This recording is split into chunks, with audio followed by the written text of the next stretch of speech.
एका गरीब मजूर कुटुंबात कल्पनाचा जन्म झाला. तिचे वडील बाजार समित्यांमध्ये हमाल म्हणून काम करत, तर आई 200 रुपये हजेरीने लोकांच्या शेतात शेतमजूर म्हणून जाई. कल्पनाचा जन्म झाला तेव्हाच तिच्या शिक्षणाचा शेवट झाला. ते शक्यच नव्हतं म्हणा. कधी आईसोबत शेतात तर कधी बाबांसोबत कामावर जाऊन ती मोठी झाली. तेव्हा तिच्या आईनं तिला जुन्या साड्यांचा एक ड्रेस हातावर शिवून दिला. तो तिला खूप म्हणजे खूप आवडला. कल्पनाच्या आईला जुन्या साड्यांपासून ड्रेस शिवणे, फ्रॉक शिवणे, गोधड्या शिवणे, पिशव्या शिवणे अशा बऱ्याचशा कला अंगी होत्या, पण त्या त्याचा उपयोग घरातच करत होत्या. असो, कल्पना आता मोठी झाली. तिला स्थळ येत होते. आवड निवड असं त्यांचं तिघांचंही नव्हतं. ज्यांना कल्पना आवडेल तिथं द्यायचं, पुढचा काही विचार करायचा नाही असं त्यांचं ठरलं होतं. तिला ऊसतोड कामगार विठ्ठलचं स्थळ आलं. घरात फक्त विठ्ठल आणि त्याची आई होती. त्याचे बाबा मागच्या 6 महिन्यात वारले होते, म्हणून त्यांना लवकर लग्न करायचं होतं.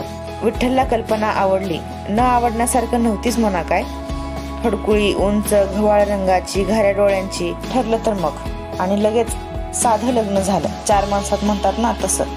विठ्ठल आणि कल्पना महिने ऊसतोडीसाठी घराबाहेर असत. कल्पना विठ्ठलच्या बरोबरीनं काम करत असे. विठ्ठललाही तिचा अभिमान वाटत होता, पण आपल्याप्रमाणे आपल्या बायकोची फरफट होते, यामुळे तो मोलूल व्हायचा. पण पर्याय नव्हता. कल्पना मात्र न थकता काम करायची. पण तिला एक गोष्ट आवडत नव्हती. इतर कामगारांच्या बायका लहान लहान मुलांना घेऊन यायच्या.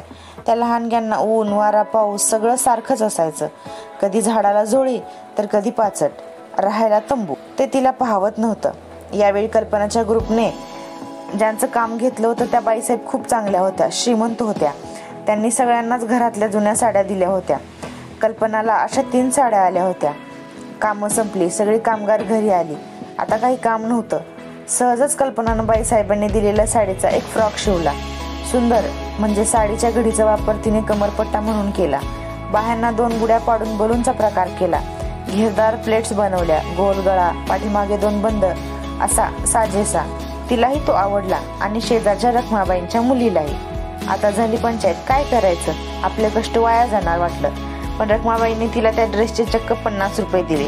अवाक होऊन कल्पनानं झालेला प्रकार विठ्ठलला सांगितला. त्यानं तिला प्रोत्साहन दिलं आणि आणखी साड्या असतील तर असेच नवे फ्रॉक शिव म्हणून सांगितलं.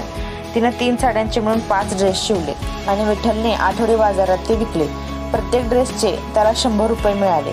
विठ्ठलने येताना नव्यानं ड्रेस शिवण्यासाठी सामान आणलं आणि आता कल्पना घरातच ड्रेस शिवत असे आणि विठ्ठल तो आठवडी बाजारात विकत असे. पैसे साठवून त्यांनी एक शिलाई मशीन घेतली. एक छोटं दुकान टाकलं.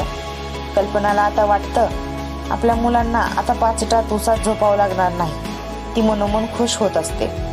विठ्ठल मात्र अभिमानाने सर्वांना सांगत असतो, कल्पनाच माझ्या कुटुंबाचा आधारस्तंभ आहे. बस एवढीशी होती ही कहाणी. तुम्हाला जर कहाणी आवडली असेल तर प्लीज लाईक, शेअर आणि सबस्क्राईब करा.